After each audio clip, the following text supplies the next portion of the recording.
So as people come in, welcome.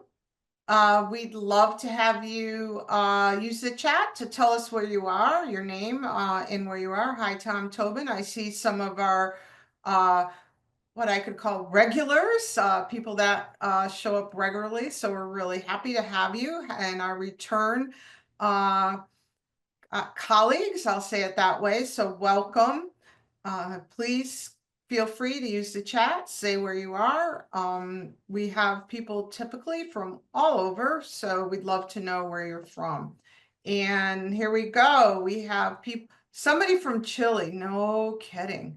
All right. And Pennsylvania. Hi, Tom. University of Connecticut. Hi, Tina. Bridgeport School of Nursing. Hi, Lisa. Thanks for sharing where you're from. And we hope people will continue to do that as we move on. So we are right at 2 o'clock, a minute after.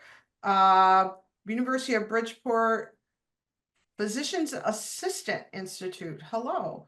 Wow, Mississippi. Okay, Lowell, Mass. And on we go. So without further ado, I'm going to go ahead and introduce this session. We are pleased to continue to provide free webinars on UDL 3.0. And this is sponsored by Goodwin University Institute for Learning Innovation and our Center for Teaching Excellence. We are thrilled to have the opportunity to continue to do this. Those of you that have visited with us before, you know that UDL is the pedagogy that we adopted at Goodwin University. We've been in this work at Goodwin since 2016, and we have a conference coming up in October 17th. We'll be putting some links in the chat to the previously recorded videos and also to the conference website. What I'm going to do next is I'm going to introduce our speaker, Dr. Lisa Zilowinski. This is really a special time for me. Lisa and I are colleagues, full disclosure. We worked together for many years at the University of Hartford in Hartford, Connecticut in the US. And we also launched UDL at Goodwin University through a grant. And so Lisa has just been a great support of the work we're doing here.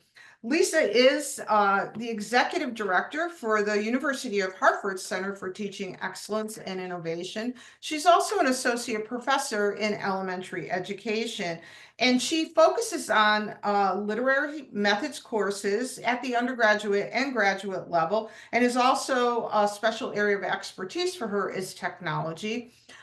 Today, she's going to explore Universal Design for Learning Guideline Building Knowledge, and the consideration and activities that we're going to do will focus on connecting prior knowledge to new concepts, identifying key features and relationship, and enhancing transfer and generalization. So this is all about UDL 3.0. The guideline again is building knowledge.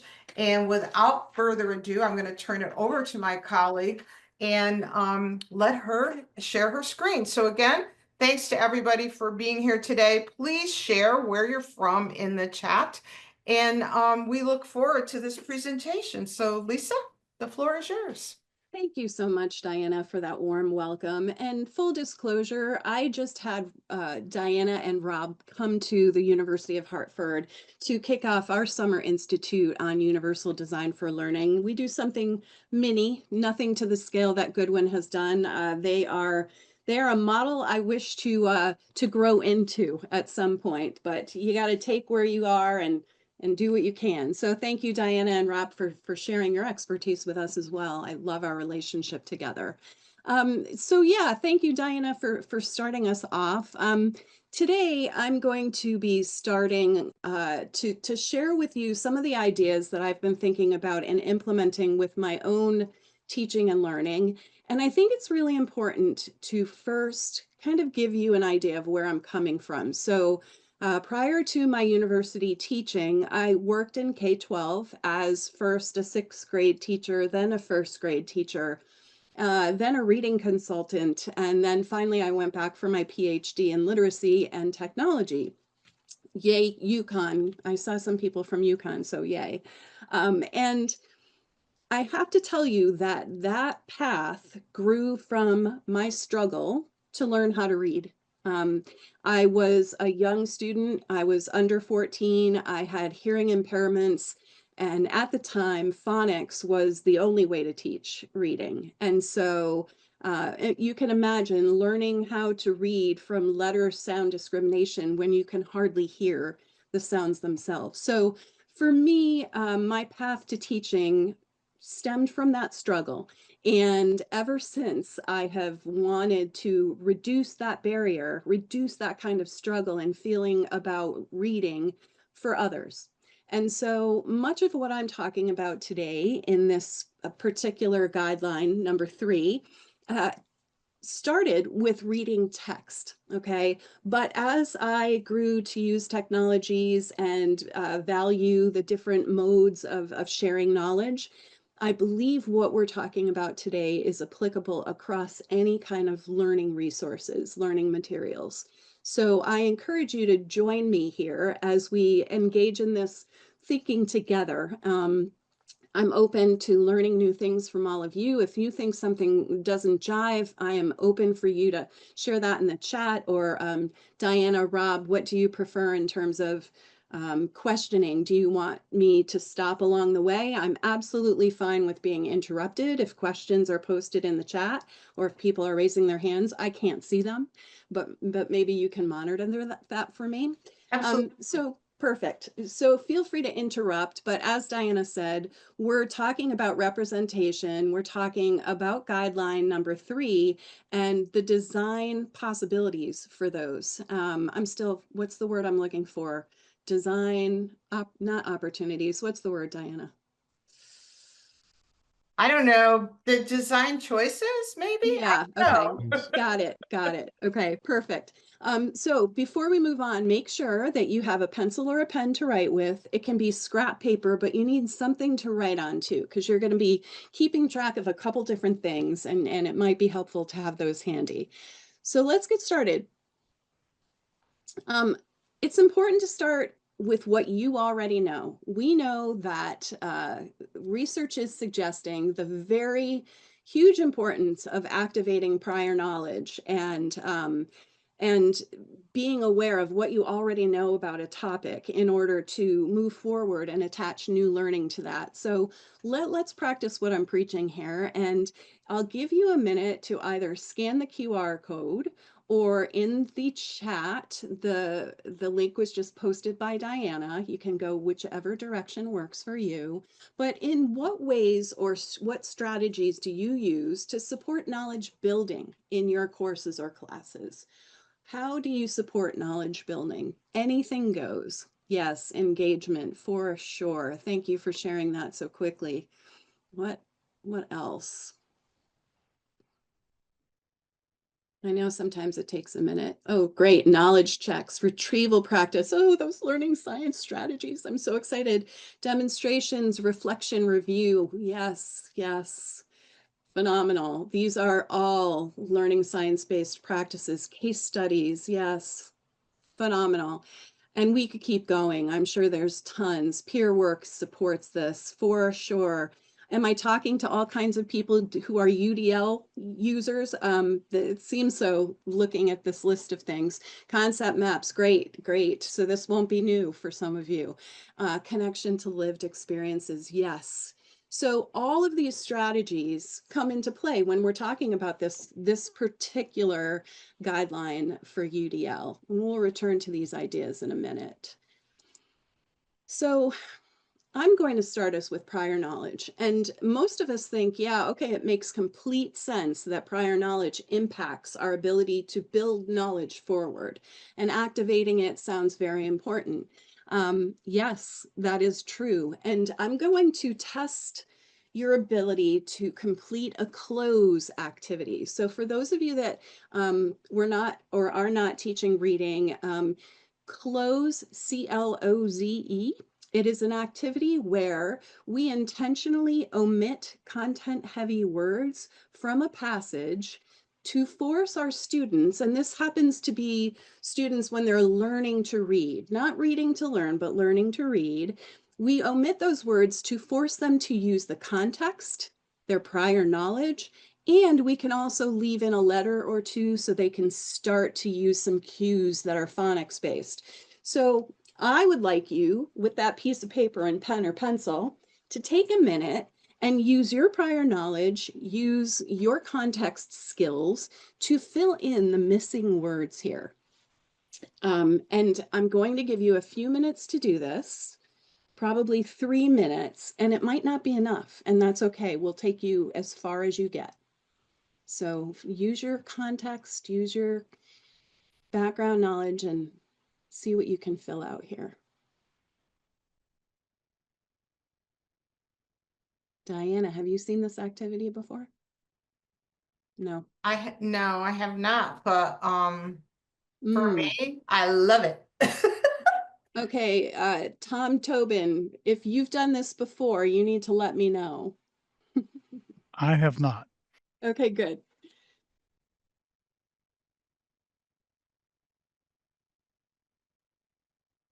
Oh, Diana, thank you for posting the link to the Colorado org site.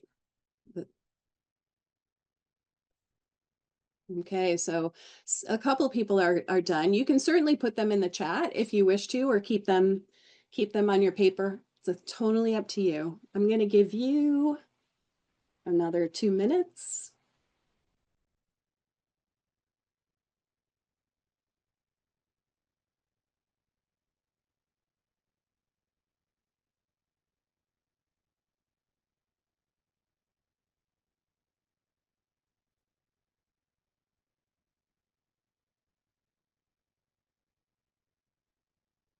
Okay, you have 1 minute left. Just do the best you can.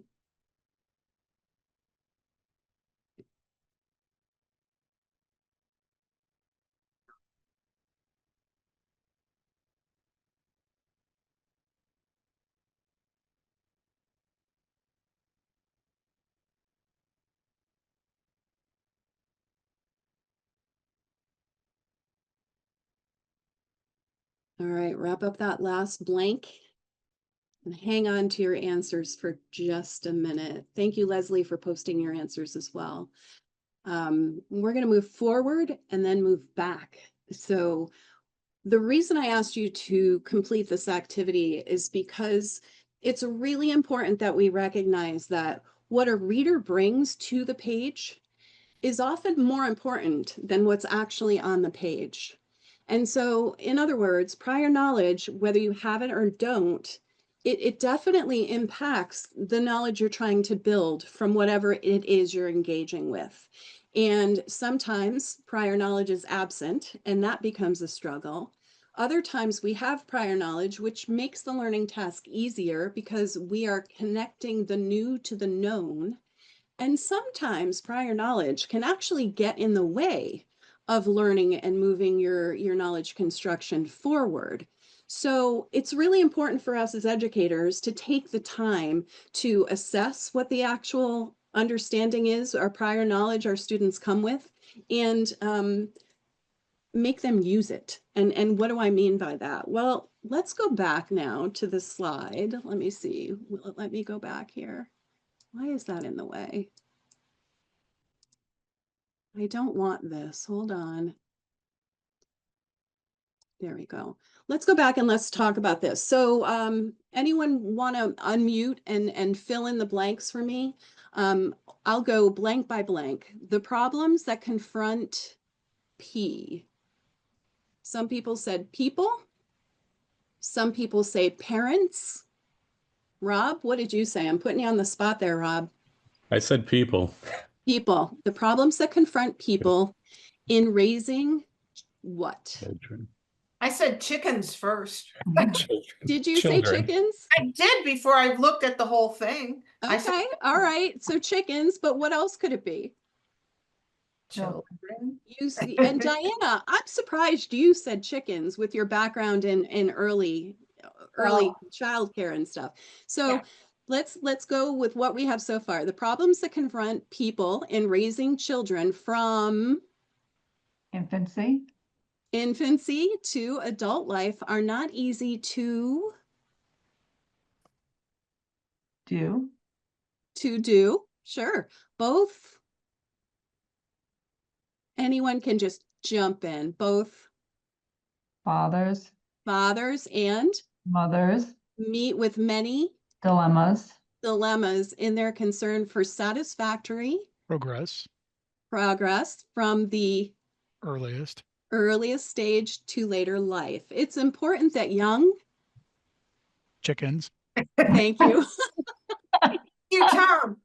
should have plenty of sleep. Support, Of space, what? Sleep, Sorry, I didn't hear you. support, Support and good food, for healthy growth. I switched that one to sleep based on later sentences. Right. Okay, yep, that's great. That's good context, definitely. We're at the B, boys, boys and girls, should not occupy the same bedroom, or sleep in the same. room, Okay, they are often afraid of the dark. perfect. Now, how confident do you feel that you have filled in the context for this paragraph appropriately? This or this, yeah, or this. I can't see everyone, so I want you gauging your own level of confidence. So Okay. in the chat, we have Miss, some, Tom 100% nailed it, and he's now an expert in chicken care. I love it. I love it. That's great. And Megan scored. Perfect. Perfect. So let's see. These are the answers. Egad, it was Diana. chickens. Diana, how you guessed chickens is beyond my understanding, especially with a background in early childhood. I'm shocked at you. Yes. It made intuitive sense to me when I read it right away. I was chickens. It's about chickens. I don't know. We have to chat. The problems that confront poultrymen raising chickens from incubation to adult life are not easy to summarize. Both farmers and merchants meet with many difficulties in their concern for satisfactory promotion from egg stage to later life. It's important that young chicks should have plenty of sunshine and good feed for healthy growth. Banties and geese should not occupy the same barnyard or sleep in the same roost. They are often afraid of the dark. So, whoa, what I got dark too, Megan, when I did this the first time. I cannot remember where I learned this. It was in one of my content literacy courses in my undergrad program years and years ago. I searched to try and find a citation. I can't find the citation, but I use it anyway because it's really important to recognize the ways in which prior knowledge can affect our understanding of what we're engaging with, right? And it can affect that knowledge building process from that very get-go. Yeah, chicken afraid of the dark. I don't know. That's bizarre.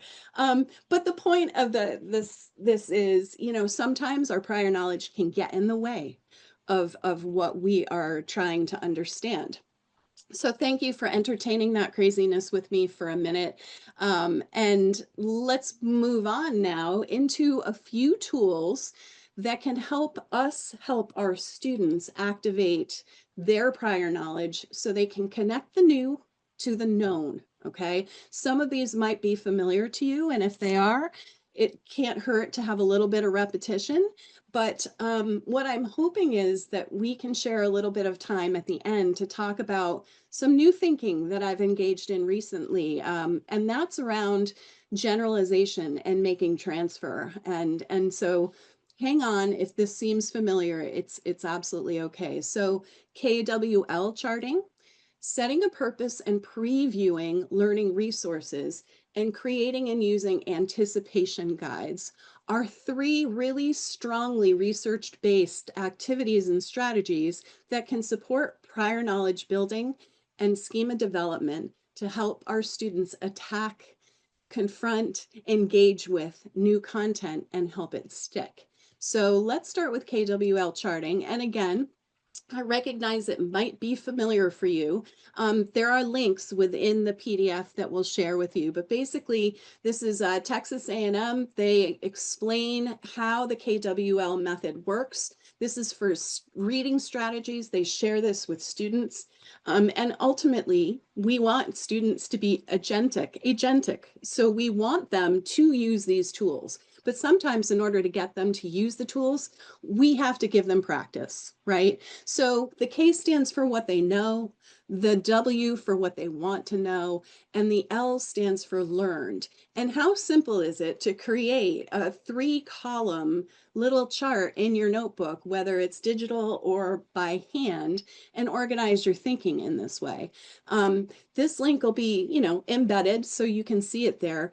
But and the slide decks will be shared with you for sure. I didn't want you to cheat and have access to the poultry men before we had the chance to do the activity. So I told Diana and Rob, please don't share it yet. So you'll get it for sure. But here's an example of how I use KWL. I introduced the strategy assuming that not all of my students have used it before. Now, as a former K-12 reading consultant, 6th grade teacher, 1st grade teacher, I use this constantly with my students who were learning how to learn and who started reading to learn as well.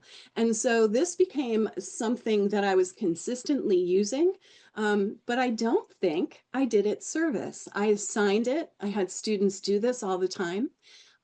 I skipped and never told them why. I never took the opportunity to be transparent about why this tool is a strategy and a learning tool that they can use on their own for the rest of their lives whenever they're learning something new.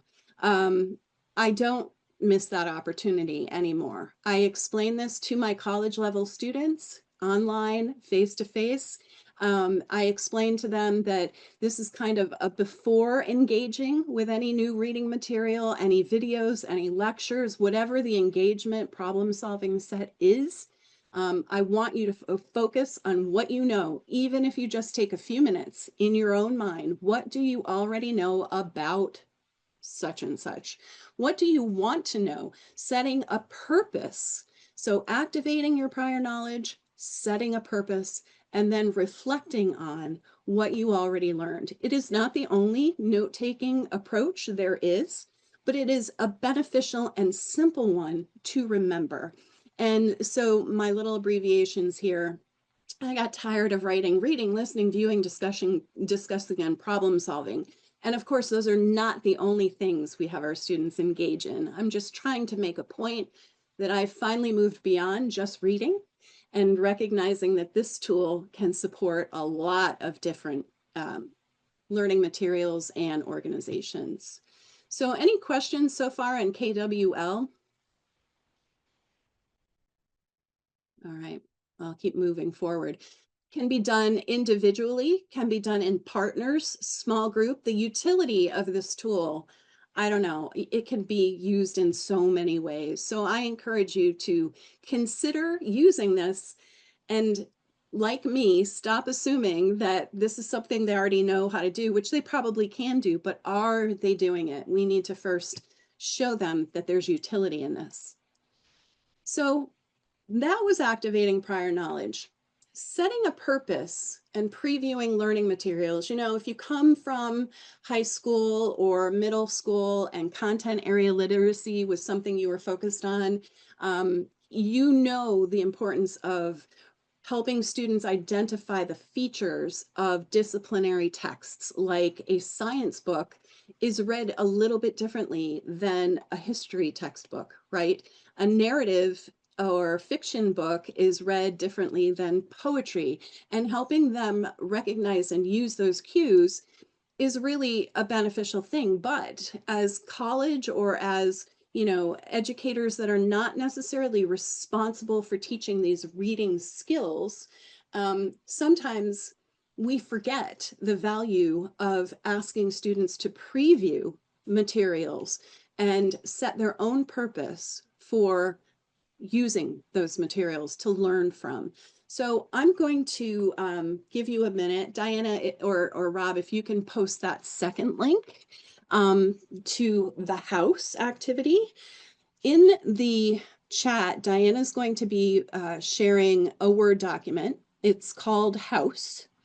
And I am going to ask you to quickly do another activity with this. And what you're going to first do is open it.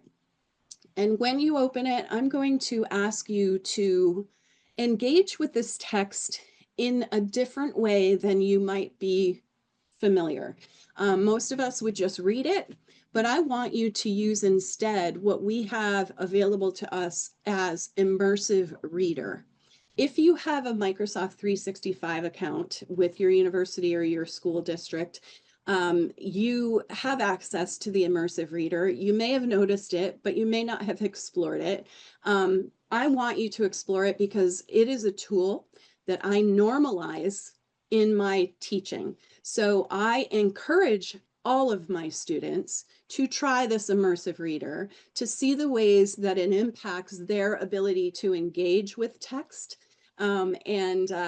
As they explore it, I share with them some of the reasons why I might use Immersive Reader at night. I'm somebody who has frequent migraines. There's a lot of reading I have to do in my life. And Immersive Reader, if I have an article, a PDF, or a Word document that somebody's asking me to review, I might just listen to the speak one. But I open Immersive Reader to slow it down, to speed it up. It's just there are so many options. And as a former reading person, I see the benefits of this tool. So if I was in Word on my machine, I would click View once I had the document open, and then I would mouse over right next to Reading View, and you would see Immersive Reader.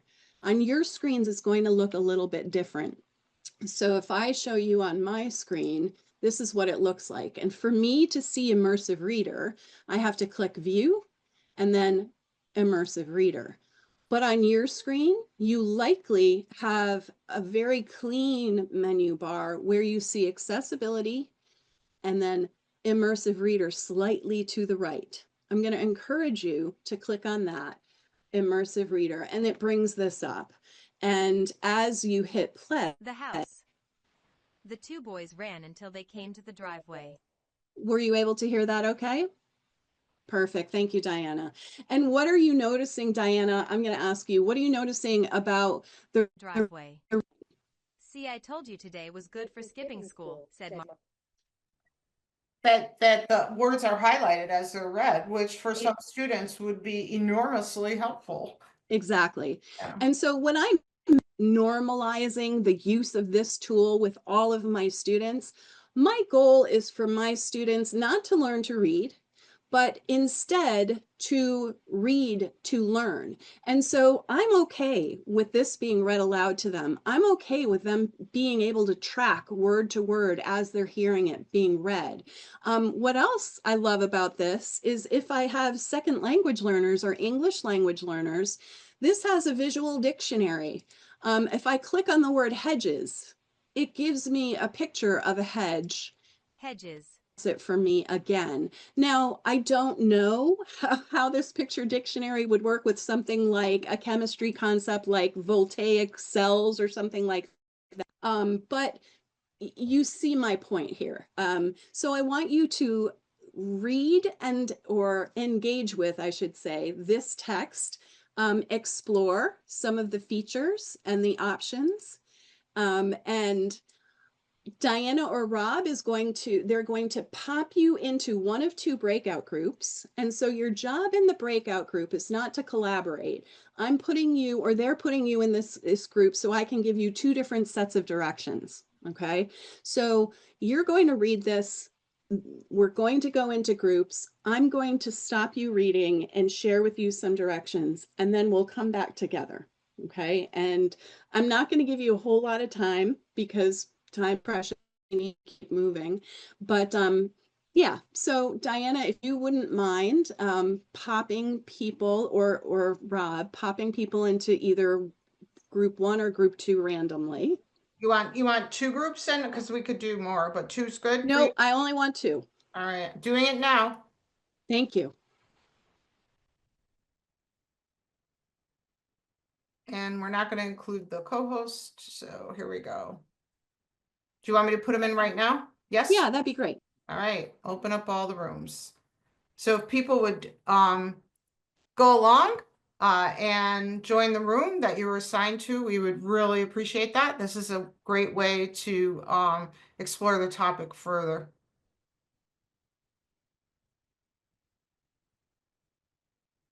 And I'm going to pop into each of the rooms and give some directions. Okay. You can also broadcast if you want. Yeah, but I think the broadcasting goes to both groups, and I'm going to give groups slightly different directions. Okay. Oh, I played around today, Diana. A little bit stressed about it, so. All right. All right. Okay, so people are still moving over, right? Yeah, can you see the Yeah. breakouts? Yeah. Okay, so you just can jump into whichever one you want to jump into. There's some Yeah. people who still haven't, okay, a couple people still haven't joined. I'm gonna go into group one. I'll be right back. All right. And for those of you watching this after it's been recorded, we are doing a brief breakout to continue to explore the previewing strategy and some of the other tips using Immersive Reader, which is available in Microsoft Office 365 in Word. So really exciting stuff, very, very helpful for students who may need additional or different types of supports. And also, as Lisa mentioned a minute ago, we have disciplinary language. My background, early childhood special ed, lots of lingo, lots of acronyms, lots of language that would be unfamiliar to students just starting out studying in that field. So as Lisa suggested a minute ago, earlier on this tape, that it would be very, very helpful for those students. And again, this idea of reading to learn, which is what we want our students to be doing, whether it's upper grades in the US, elementary schools, middle school, high school, and then also in our universities, colleges, and community colleges.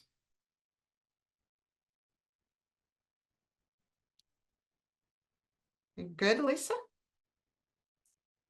I have to go back into one more room now. Where are my rooms? They disappeared. They were there for a minute. Where do you want to go? I want to go into room, up there they are.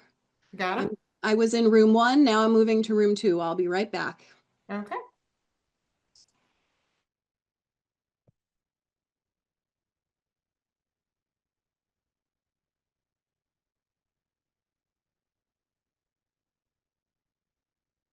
For those of you watching this after the fact, people are in breakouts, and we have all these videos recorded, and we'll continue to record them, the webinars, I mean, not the videos. And we will, you can find them on a Padlet. Should you need information going forward, feel free to email UDL, as in Universal Design for Learning, udl@goodwin.edu, and we'd be happy to share the links to the Padlet or to the recordings. And plug, we'd also be happy to talk to you about what we do at Goodwin with regard to Universal Design for Learning.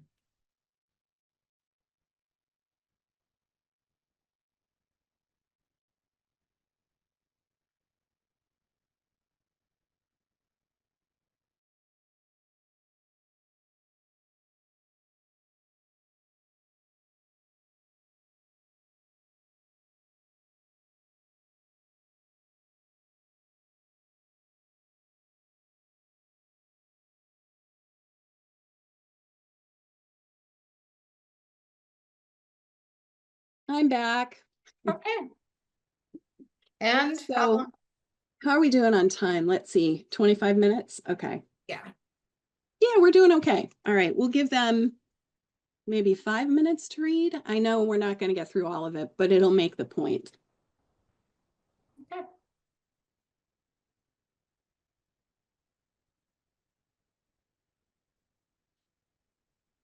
Rob, I might call on you. So your task is to determine what's important in this piece so that you can recall it later. Oh no. I wasn't paying attention. That's okay. I'm teasing you.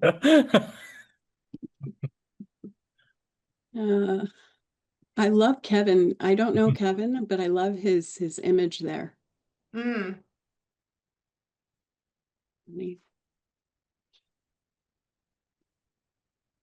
So we'll bring them back at 2:40. okay. Thank you for making this simple and sharing links for me. No worries. We're happy to do it. And happy to have you here. And we really have people from all over. I don't know if you were able to see that in the chat, Lisa. Yeah, that is so cool. And how many people do we have? I'm looking. Yeah, Probably, 45. yeah, 30, about 35. 45 Yeah, Nice. yeah, or 45 Very before nice. we put them in breakouts. yeah, yeah. So, yeah, good, especially for the time of year, right? Because Yes. some schools are already done and Yep. have summer sessions. And then in terms of where participants were from, of course, I've lost the chat now, but we have You're not people, alone there. yeah, I know. We have people from really all over, which has been the trend, which is very, very exciting. Connecticut, certainly, Chile, Purdue, Pennsylvania, MI's Mississippi, Massachusetts, It's so cool. let's see, Missouri, right? MI is Missouri. So yeah, from all over, really. That's awesome. Really, really excited. Would you mind sharing how you made your image? Leslie. Oh, here we go. Yeah. Artist, okay. Photo. Yeah, what image was she talking about? I saw Oh, that. her photo Or of photo. photo. Yeah. Okay. Or like avatar. It looks Oh, like. cool. Yeah. Yeah. And I really did think chickens. That was the first thing that came to my mind when I don't know, Diana. It's a little unbelievable, you Yeah, know? and it's just like, oh, chickens. It's gotta be. Now, why I said that is because in our session right before this, well, not right before, but this morning, one of the faculty raises chickens, so probably that's why I said chicken. Oh, perfect. Yeah. Well, that was a great activity, Lisa, because then you get set, at least I get set in my pattern. So then you try to fit everything in, right? Yes. Yeah, that was It's good. so true. And we assume like, you know, we assume that our students are activating their prior knowledge and, you know, Right. using these strategies. And I mean, I'm done assuming. Well, I make assumptions every day and I catch myself. I'm like, oh my Right. God, I did it again. You Yep. know me, Rob. Yep. You know, We all do. We do it for efficiency reasons too. and that's it. It's our Yeah. brain working so quickly, trying to Right. identify Right. patterns, and Exactly. it doesn't always serve us. Okay, let's see. I'm going to give him the 2-minute heads up broadcast message. 2-minute. See, you're an expert Zoomer, Lisa, now. Yeah, Once you start broadcasting messages, you're proficient. exactly. Yeah. Although when I was playing around with broadcast, I had the option of broadcasting my voice. You could. Yeah. That was a new feature they added, right, Diane, a few months ago, I think. I haven't played Yeah. it up really, but Interesting. yeah.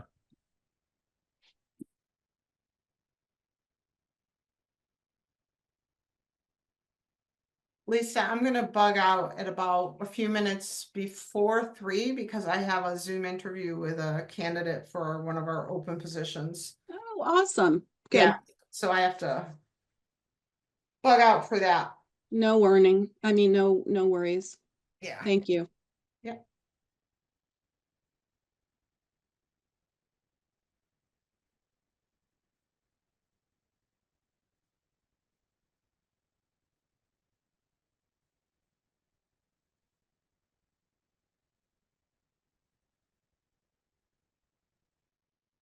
All right, I'm closing the rooms.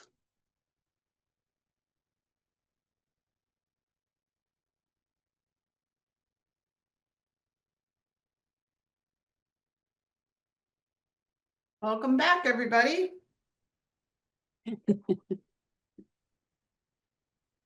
Oh yeah, Leslie's picture is great. Look at that. Thank you. Now I can finally see it when I'm not sharing my screen and all nervous.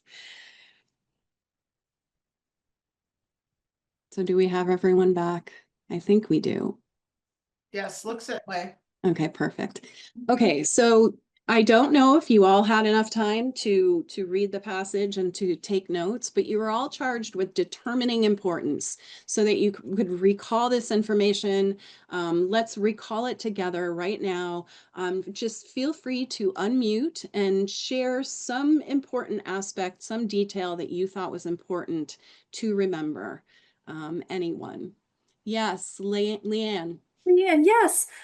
This is a freshly painted private home with land. Love it. Awesome. Thank you for sharing. What else? Who else? Rachel. There are lots of hedges that hide the house, and there's our front and back doors and a side door. Yes, important information for sure. Leslie. Mom is never home on Thursday.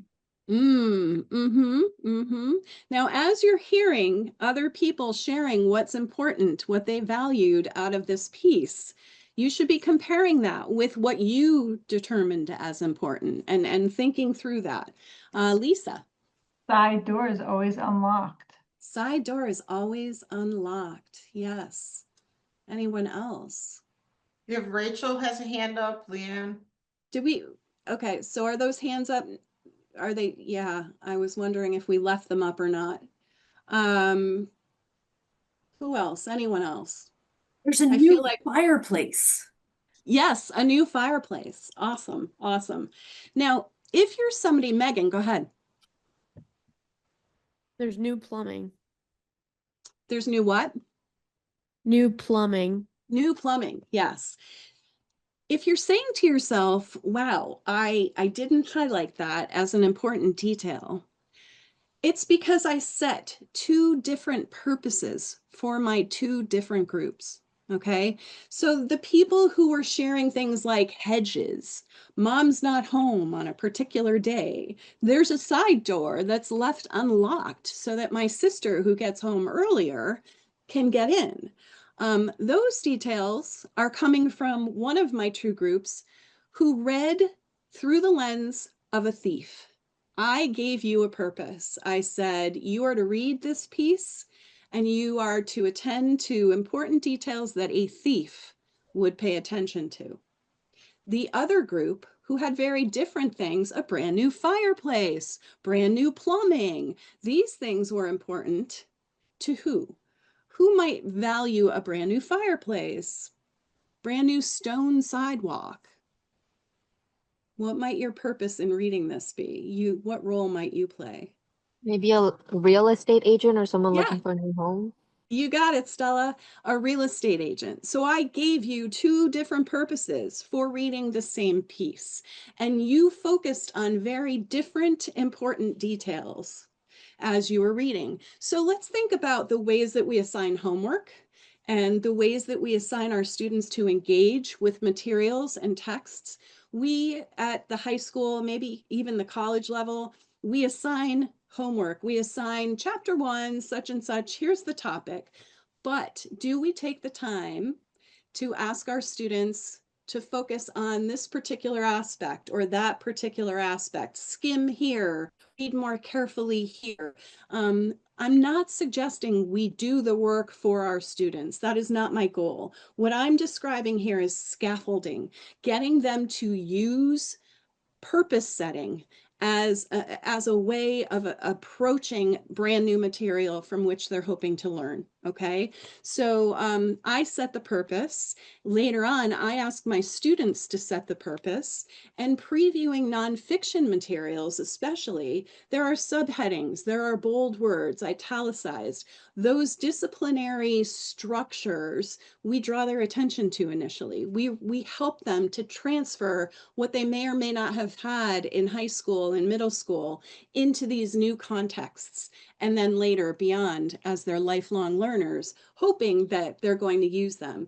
But they need to see us doing that and thinking out loud and sharing those experiences. And are we doing it with every piece of text, every chapter, every video? No, we're not. But we're intentional in designing opportunities for them to see us doing it so that we're normalizing it, to ask them to do it, and then to ask them actually to design their own tools to help them activate prior knowledge, to help them determine importance.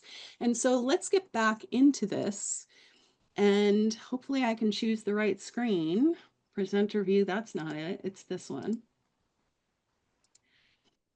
So I think it's really important that we think about the ways in which we're asking our students to engage. And so one of the tools that I really enjoy now, hated it before Copilot and generative AI, but as a content reading person, anticipation guides, if you come from the reading background, anticipation guides are an activity, a strategy that we can use to help both of those: prior knowledge, activation, building, and setting a purpose.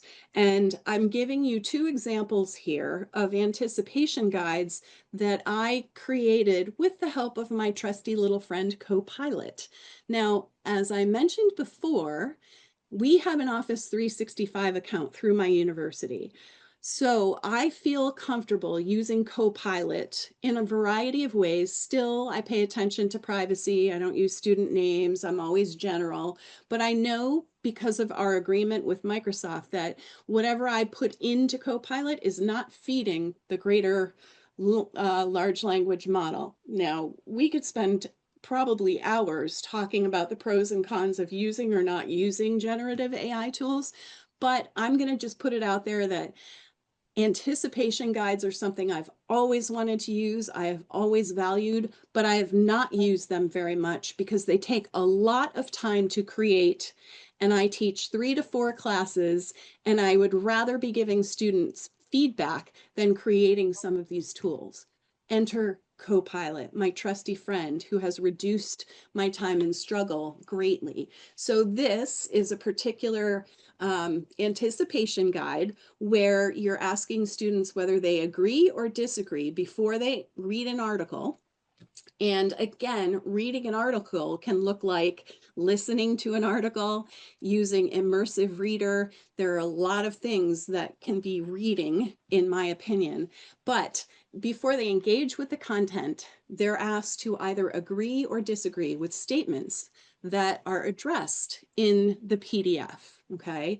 And then after reading, they are asked to reflect on, elaborate on a couple different types of questions. Now, this might not be the perfect anticipation guide. This is a quick first draft. And for me, it saves me tons of time now. And I think this is a tool that I would be okay with students using Copilot for. We worry so much about plagiarism, and that is definitely a worry. And there are concerns that I have about stereotypes and bias. But for me, this feels like an entry safe way where I could teach students quickly how to create their own anticipation guide and have them do that as part of their assignment. So I am assessing the process that they're going through as well as the final outcome and the knowledge that they're building. So let me show you how I did this. It's so simple. This red background is Microsoft Edge. And again, I'm a Mac girl, but I use Microsoft Edge because I love that my little Copilot friend is right up here in the corner. So I'm logged on to my university account. I'm in Office 365. I just went to office.com, signed in with my UH credentials. And in this browser window, I found this PDF. And this is a topic that my students are examining in my technology class. You know, does Open Dyslexic help students with dyslexia increase their reading rate and accuracy? So rather than have them ask Copilot, oh, can you summarize this article? And then they do a discussion post on it. I am instead creating that previous, let me see if I can get back there, that previous, why does this move? Hold on. This is so strange that I can't move back and forth here without doing that. I'm asking them to go through this first and decide whether they agree or disagree to activate prior knowledge. And then they either get into a discussion group or they are discussing with a small group in their discussion board, but I want them to go through that task first. And it was as easy as taking this PDF, going into the text box, clicking plus, adding the PDF and saying, create an anticipation guide for this article that gets students thinking ahead about the usefulness of dyslexia fonts to support students. I took no time in thinking about this prompt because I knew I could revise it if it gave me something that was garbage. And the guide that you saw just a minute ago was what it created. So I'm now a big fan again of anticipation guides because there's tons of value in getting students to use them, but also to recognize and teach them how to create their own. I didn't know if Copilot would create an anticipation guide with a YouTube video. I had no idea. So I just tried this recently. I haven't used this with students, but I typed in the same prompt. Let me see. Well, if I go ahead, then how do I move back? Yeah, I typed in the same kind of prompt. I asked it, Copilot, can you create an anticipation guide from a YouTube video? And it said, yes, just paste the link. So I pasted the link and this is what it gave me. And it looks different than the previous one. It's not agree or disagree. And that's the beauty of anticipation guides is they don't all have to be exactly the same. This is structured in before, during, and after. And these questions, if you watch this video, are apropos. They are great reflective thinking questions before, during, and after to activate prior knowledge, to help them determine what's important, and then reflect and elaborate on so that information sticks. So 2 examples of a really well-researched content literacy skill that can be used to help students build knowledge across their learning, okay? Oh, this is my example of what I did. So yeah, my little exchange. And I love that Copilot can feel like a friend sometime. No, I'm kidding, but the smileys are cute. So questions on that before we move forward. And it's okay if you unmute to ask a question, or you can type it in the chat box. So a couple people, two people said they use Copilot, and I know we're big fans of Claude, and we use Claude for the same types of stuff. Incredibly helpful, time saving, especially as we even tell our students, you know, when you allow a student to use generative AI, you know, fact checking, making sure what you're getting is what you wanted and how you write your prompts. We found it very, very helpful for course development. We're using it all the time now to support our ideas and to save time. Yeah. Leslie, you're right. It does sometimes make you feel better about life choices. Hysterical. I love it. Rachel, do you assign grades for an anticipation guide, or is it purely a meta activity? Yeah, that is a great question. I count it having been done or not done. Right. And so it's a low stakes thing. It's completion. It's me giving them the opportunity to practice and activate the information that I'm hoping they will activate and focus on. Yeah, it's more about participation. A colleague of mine recently said she's no longer using the word participation. She's using the word contribution. instead. And I absolutely love that. And she's a brand new faculty, and I've had the pleasure of working with her in the New Faculty Institute we do at UHeart. And she's like, yeah, I no longer use the word participation, I use contribution. And seriously, how smart is that? So yes, this is their contribution they're making to their own learning, and they're making it concrete. And so that's the way that I look at it. But the importance of this will all come to be more clear in my last slides, which I have to race through these now because I'm going on and on. So I see from the earlier forms responses that some of you are familiar with concept mapping. So now we've moved into, they've activated prior knowledge, they've set a purpose for learning, they've previewed to get a sense of what the learning materials are about. Now we want to highlight and explore patterns and relationships, because sometimes what I'm seeing with my students is they'll zoom right into the details of an article, but then when I ask them to come back out and synthesize across multiple pieces of information, that's a struggle for them. There's a couple reasons for that. We could have another session on synthesis, but concept mapping is a way for me to help bring them back out to see how these structures connect and what the patterns are between them. And if you haven't explored concept mapping through NOVAC, I highly encourage you to explore. This is a concept map. I will not use graphic organizers. I will not accept regular maps where there's just pretty colors and bubbles and lines. I force them, it sounds terrible to say that, I force them to do this particular type of concept map where they have to connect with linking phrases, relationship words, so that they are creating propositions between each of the things in the bubbles. So how I read this map is maps for building simple concept maps. Then you go back up to the top to see what's connected here. Learning to build concept maps for beginners is easier using CMAP tools and software, right? And so that's how you read the map. And it becomes a challenge for students to look at these linking phrases and figure out how all these pieces are connected. I struggle with this. We've been across 3 classes program, and by the they're feeling pretty good about their ability to use. The struggle that I have is, do I give them a concept map before they enter into, or do I have them build the concept map as they're engaging with it? Or do I have them build it at the end?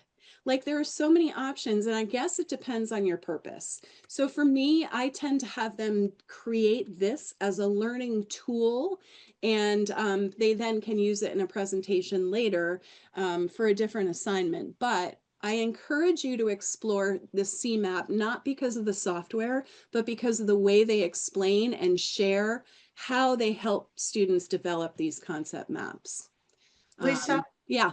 There's a couple questions in the chat about the previous, I believe they're about the previous one.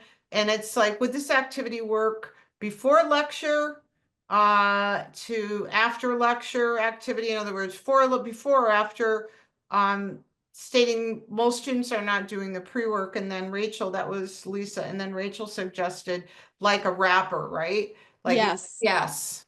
Okay. Yeah, and you could do it either way. These really, it depends on what your purpose is. Now, you're absolutely right. It's really hard to get students to do the homework and to do the reading. And if they're not doing the pre-work, they're not able to engage as well in whatever in-class activities that you're doing. So again, I try to highlight and give credit for the process work. So this kind of stuff, as well as the final outcome and the knowledge building. There are no quick and easy answers, and I would suggest just trying it at different times. I can tell you that with a concept mapping, when I had to choose a textbook for my literacy course, I ended up going with a textbook where each chapter started with a concept map just like this. And so as I was assigning chapters, I would direct my students to pay particular attention to that concept map and explain to them that this is going to help you put these pieces together and help you maintain understanding and memory for it because you've got a schema that you're developing. List group label, simple activity. We don't have any time to go into it, but it is linked. So you can go in here and learn more about that.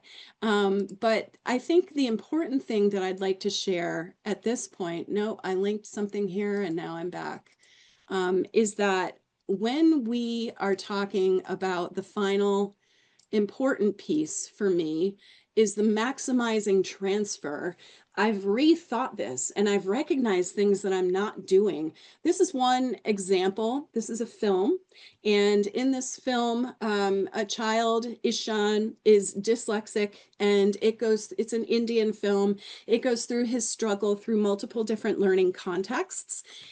We use it in 3 different classes. So this is right from the UDL guidelines. Embed new ideas in familiar ideas and contexts. Use analogy, metaphor, drama, music, film to make learning more relatable. We assign this film in 3 consecutive courses. We thought students would get tired of it, but they don't. In the first course, they do a context statement, okay? And they're just looking at the context of the learning, what's happening, what materials, who's involved. They use the film for that. Then they come into my class and they use it again, but they look through the lens of using assistive technology to help dyslexic students, what is available. And they create an instructional video for teachers on assistive technology using this particular character and film. So same film, different analyses across 2 to 3 classes. It reduces the cognitive load because they know the content and what they're analyzing, they can just zoom in on something familiar, which I absolutely love. So consider working with colleagues who have the students before or after your class or course, and that can be really beneficial. To wrap up, this is where I'm going personally. I want my students to be agentic, if I'm pronouncing that correctly. And so one of the things I'm stepping back and looking at are the ways in which I can scaffold. So I don't want to give my students anticipation guides for all the materials in my courses. I will do so in the beginning. I will show them how they're important and how I use these tools myself. Then I ask them to create them, and I remind them that in any other courses, they can use this kind of approach to create a tool to help them digest, build knowledge, construct knowledge, and hang on to it. And working with program colleagues, I'm so encouraging about that. I don't think I would have taken a lot of the risks that I have taken were it not for people willing to work with me to do what's in the best service of our students. So I am working on the agency piece right now. I encourage you to think through your use of these tools and reach out if you have any questions. We don't have very much time. If you would like to, I would love to know what you plan to use or hope to learn more about. I'm happy to reach out. If you reach out to me, I'll reach right back out to you and share whatever I can to be helpful. But I'm going to stop here because I'm over time. And so thank you for entertaining my insanity. And I've enjoyed this. This is very dear to my heart, and I appreciate the opportunity. Great. Thank you, Lisa. Diana had to step off, but I just wanted to thank everyone for being here today and agree with some of the comments here from Tom and Tina that there's so many takeaways and concrete strategies we can put into practice starting tomorrow. So this was really just a very robust presentation with a lot of things to think about and how to adapt to our own classes. So thanks again, Lisa. Folks, I know you're bouncing off. If anyone has any questions or you want to stay on to ask any questions of Lisa, please feel free. Thanks, Lisa. Thanks so much, everyone. Thank you, Rob.